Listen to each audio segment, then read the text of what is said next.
Sick mother of billionaire hadn't eaten in days. Waitress's shocking move left him speechless. What if the wealthiest man in the city discovered that true generosity isn't measured in dollars, but in the smallest acts of human kindness? On a cold Tuesday evening, 42-year-old tech mogul Daniel Chen sat in his sleek office overlooking downtown, fielding another call about quarterly profits.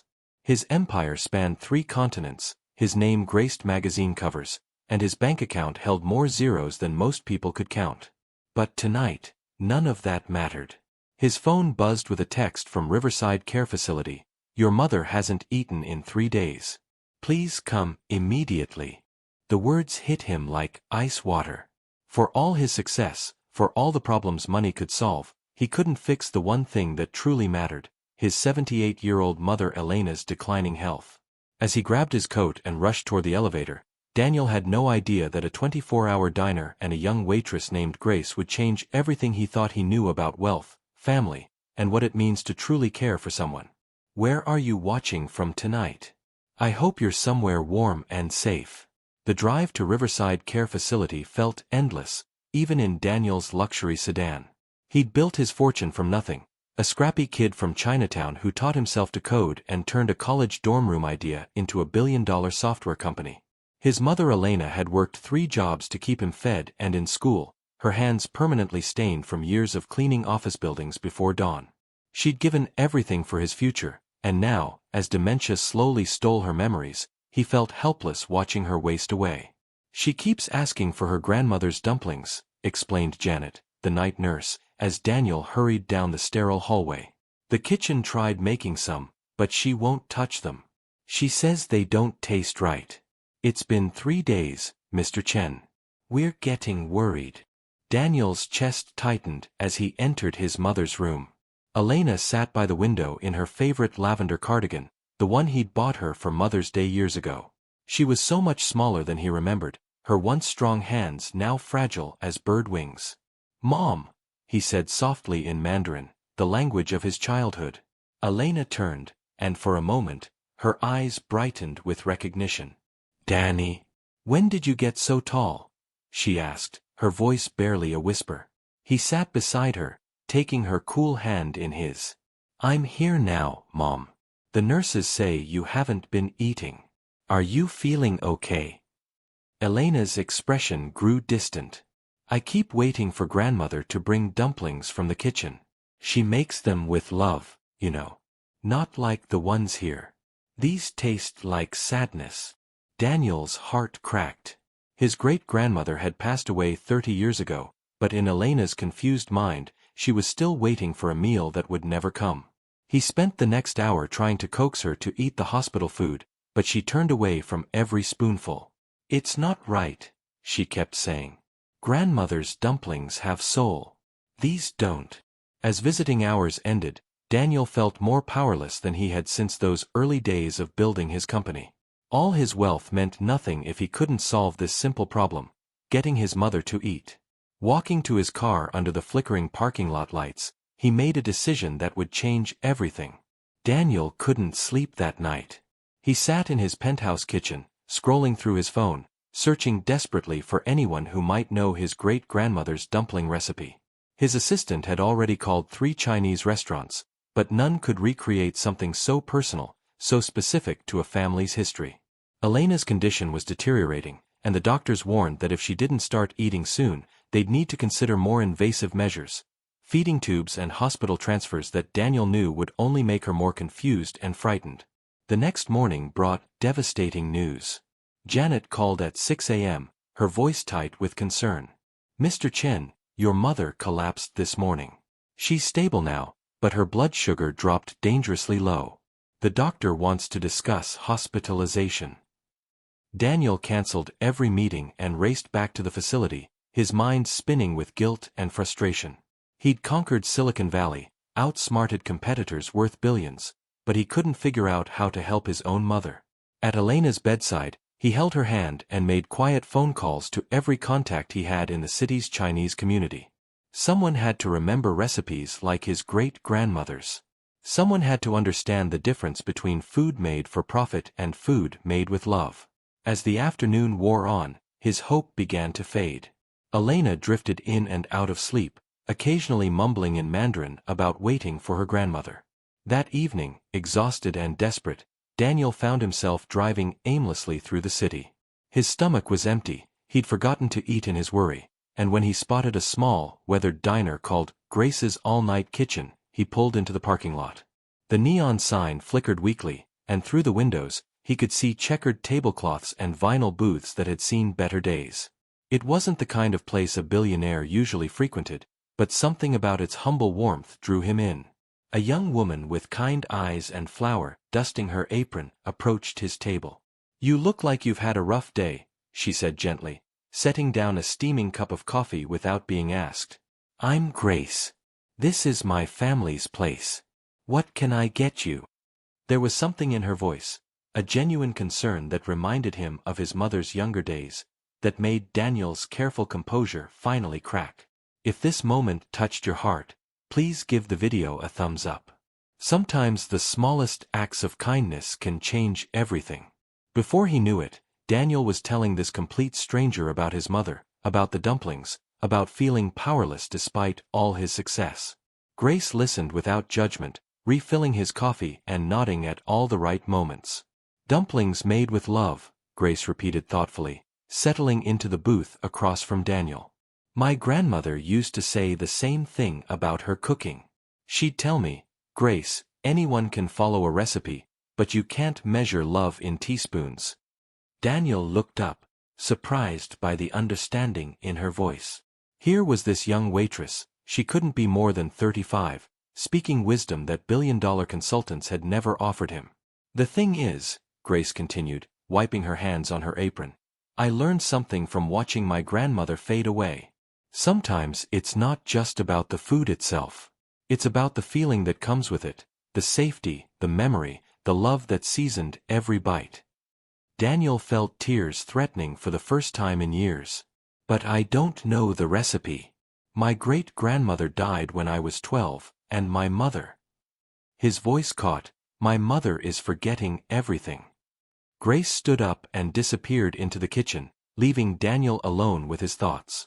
Through the pass-through window, he could hear her moving around, the familiar sounds of cooking that reminded him of childhood mornings when Elena would prepare his lunch before school.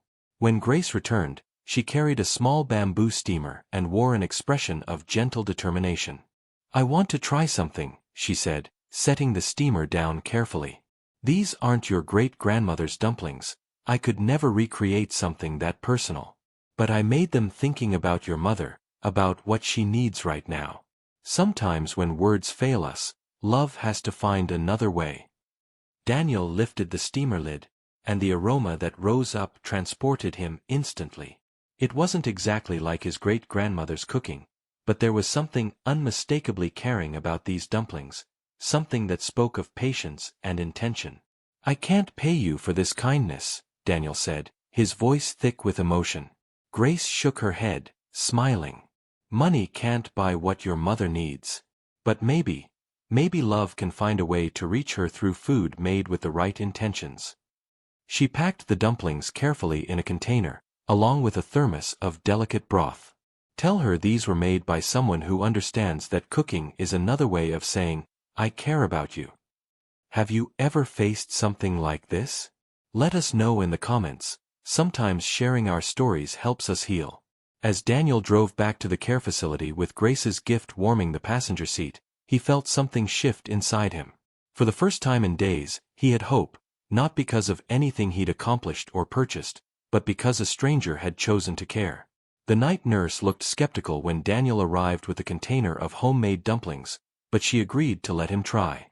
"Your mother hasn't eaten anything since yesterday morning," Janet warned gently. "Don't get your hopes up too high." Daniel nodded, his heart pounding as he made his way to Elena's room. She sat in the same position by the window, smaller and more fragile than ever, but her eyes tracked his movement as he entered. "Mom, I brought something for you," Daniel said in Mandarin, pulling up a chair beside her bed. "Someone made these especially for you, someone who understands about cooking with love." Elena's nostrils fluttered as he opened the container, and for the first time in days, she turned away from the window to look at him. "They smell like—" She paused, confusion flickering across her features, like caring. Daniel lifted one dumpling with chopsticks, his hands trembling slightly. Would you try just one bite? For me. Elena studied his face with the clarity that sometimes emerged through her fog of confusion. You look tired, my boy. Have you been eating? Even in her weakened state, she was worried about him. It was so perfectly his mother that Daniel had to swallow hard before speaking. I'll eat if you eat, he promised, holding the dumpling steady. Elena opened her mouth tentatively, and Daniel placed the small bite on her tongue. They both held their breath. Elena chewed slowly, thoughtfully, and then something miraculous happened. She reached for the chopsticks herself. These taste like someone was thinking of me, she whispered, taking another bite. Like someone wanted me to be okay. Tear by tear, dumpling by dumpling, Elena finished the entire container. Daniel watched in amazement as color returned to her cheeks and strength returned to her voice. Will you tell me about your day, Danny? She asked, using his childhood nickname as she sipped the warm broth. Tell me about the good things. For the next hour, they talked, really talked, for the first time in months. Elena's memories came and went like tide, but her love remained constant. When visiting hours ended, Elena was sitting up straighter, her eyes brighter than they'd been in weeks. Will you come back tomorrow? She asked, squeezing his hand with surprising strength. And thank whoever made these dumplings. They understood something important, that food made with love can heal more than just hunger. If you've been enjoying this story, subscribe to our channel for more heartwarming tales like this one. Daniel drove back to Grace's diner with his heart full of gratitude, knowing he had to find a way to thank the young woman who'd given him his mother back, if only for tonight. Grace was wiping down tables when Daniel walked into the diner just before midnight, but her face lit up when she saw him. How did it go? She asked, setting down her cleaning cloth with hopeful anticipation. Daniel's smile was answer enough, but he told her everything. How Elena had eaten every dumpling, how they'd talked for an hour, how his mother had asked him to thank the person who understood that cooking could be medicine for the heart. You gave me something I couldn't buy or build or negotiate for, Daniel said, his voice steady but full of emotion. You gave me hope. And you gave my mother a reason to fight. Grace blushed, tucking a strand of hair behind her ear. Anyone would have done the same thing. But Daniel shook his head firmly. No, not anyone. Most people see a successful businessman and assume he has everything figured out. You saw a scared son who needed help. Over the following weeks, something beautiful began to unfold. Daniel visited the diner every few days, sometimes bringing updates about Elena's improving condition, sometimes just needing the comfort of Grace's genuine friendship. He learned that Grace had taken over the diner after her own grandmother's death, keeping alive family recipes and the tradition of treating every customer like family. She'd struggled to keep the business afloat, working 16-hour days and worrying about rent, but she'd never lost her generosity. I want to invest in your diner, Daniel offered one evening, but Grace smiled and shook her head. Some things aren't about money, she said gently. But if you really want to help, bring your mother here when she's feeling stronger. I'd love to meet the woman who raised such a good son. Elena did visit, on a clear spring afternoon when her mind was having one of its good days. She and Grace spent an hour in the kitchen together, Grace teaching Elena a simplified version of her family's dumpling recipe, Elena sharing stories about cooking for Daniel when he was young. She has kind hands, Elena told Daniel afterward, and he knew she was right. Grace's hands weren't manicured or adorned with expensive jewelry, but they carried something precious, the ability to comfort, to nourish, to heal.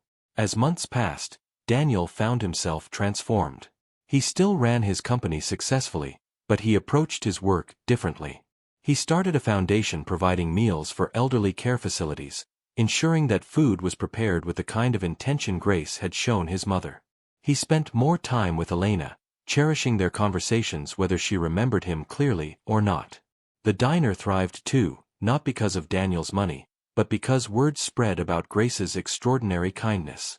People came not just for the food, but for the feeling of being cared for, of being seen as more than just a customer.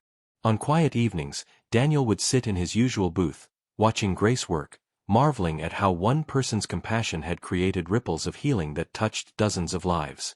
If you enjoyed this story, please remember to like, leave a comment with your thoughts, and subscribe for more heartwarming tales about the unexpected ways love finds us. Sometimes the most valuable gifts come not from those who have the most to give, but from those who choose to give what they have with open hearts. Thank you for joining us on this journey. May you find and share that same generous spirit in your own life.